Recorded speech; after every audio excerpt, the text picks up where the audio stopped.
Ano na to? May magiging Ryan Terry na sa Pilipinas na natural. Siguro biglang nagyaman. Ay sa mga nagtatanong-tanong pala dyan lagi na ilang beses ako mag abs workout. 3 taon na ako mahigit hindi nag-abs workout. Tsaka malaking bagay rin kasi yung genetics. Siguro nabiyayaan ako ng magandang genetics para sa abdominals. Yung arms lang talaga yung wala. Tapos sa legs naman, parang yun din yung parang pamana din ng mga ninuno ko kasi mga tiyuhin ko. Maganda rin yung legs nila eh. Hindi naman mga nagwo-workout yun pero mahilig lang maglaro ng basketball. Pero makikita mo yung legs nila maganda. Yun yung isa sa siguro namana ko. Yung buhok, yun yung lagi kong kinakainisan. Bakit nyo ba? Mayroon namang pangalan yung page ko. Bakit pa yung buhok ko yung pag-iinitan? Ito din yung isa sa mga namamano ko sa mga tiyuhin ko at saka mga ninuno ko baga. Kasi sila mga 20 plus din wala na. Manipis na yung buhok. Hindi naman to, dito lang naman sa harap to, sa likod. Okay pa naman to, sige. Tok. Pero ayan mo na, walang buhok pero mayroon namang ganitong abdominals tapos ganitong legs.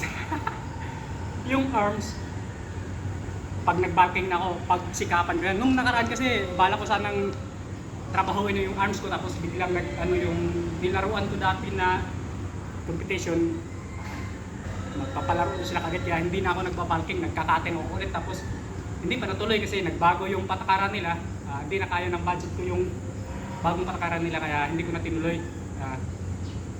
Sa ibang competition na lang. Pero pagkatapos ng competition na to, pag nag-bulking na ako, pilitin kong magiging masipag na sa arms. Kasi yan wala akong genetics sa arms eh. Yung mga masakalap lang, lang din, isa rin yung mga genetics na binigyan nila sa akin, yung ganito yung malalaki yung biwang. Kaya daanin na lang natin sa pandaraya. Daraya o illusion. Illusion na lang. Pangit kasi pakinggan pandaya eh. I-side natin ng kaunti. Tapos konting twist. Stomach in. Ganon. Para kahit pa paano, hindi na ganun kalapad tignan yung bewang ko. Tapos yung belly pads ko naman dito rin. Ang pinoproblema sa iba, dito sa harap. Sa akin naman, nandito sa tagiliran, saka sa likod. Law-law, kalaya yung sa likod. Yan yung isa sa mga problema ko. Kaya kung nahihirapan ko yung tanggalin yung belly pads nyo sa harap, ako naman nahihirapan sa likod.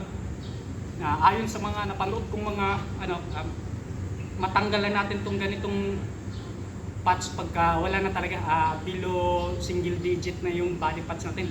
Sa akin yan, nasa siguro sa mga 9-8% yung body pads ko pero kitang-kita pa rin yung belly pads ko dito sa tagiliran.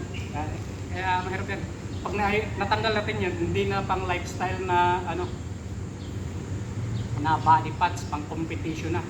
Yun yung isa sa pinakamahirap na yun yung marami ng gutom. Saka